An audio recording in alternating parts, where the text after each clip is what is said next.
Pambubong to dyan. Dyan. Pambubong siguro dito guys. Yan, before.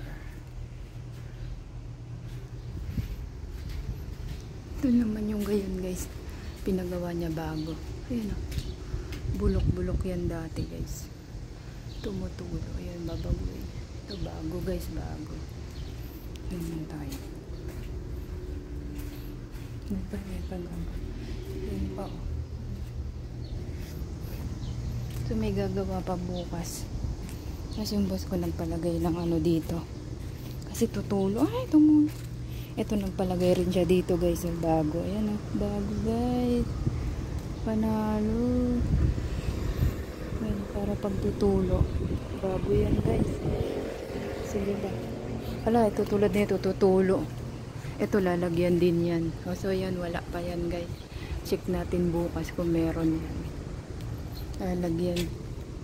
Kung lalagyan niya pa. Ayan. Dito. Ito na nga pala yung tanim ko guys. Sili. Ayan na, may bunga na oh. Ayan. Green. Walisin ko yung tubig guys. Dito yung lalagay. Diyan yan sa ay, doon nga yun guys. Di natutulo.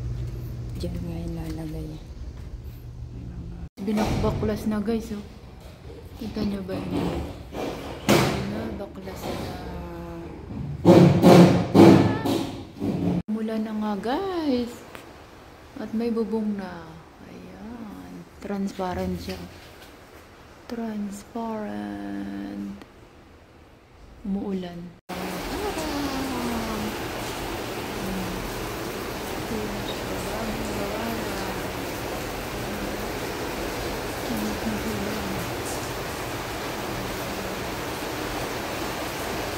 Umuulan guys, baka nakulan.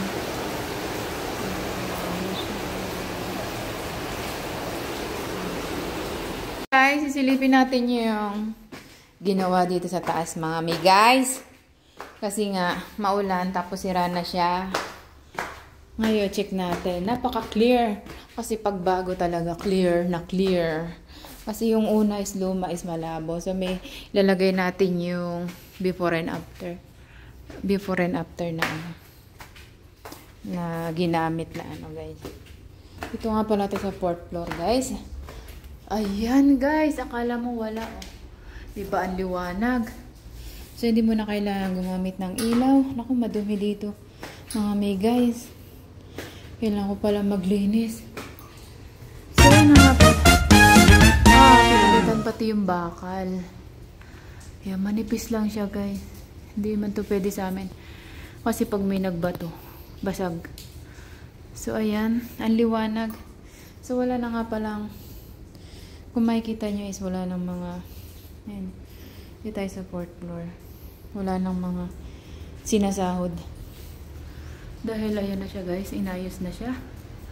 Sakto na umulan naman siya guys. Kaya, okay na okay siya. Ang ganda ng pagkakagawa, no? Linis na linis. So, ito na ang aking vlog for today na ipinakita sa inyo. Clear! Hindi naman siya glass. Clear, parang PVC. Ewan ko. Transparent. Hindi siya glass eh. Para siyang plastic lang siya makapal. Baka PVC yun. So, ayan. Alaman ko guys, binuksan na ng amo ko.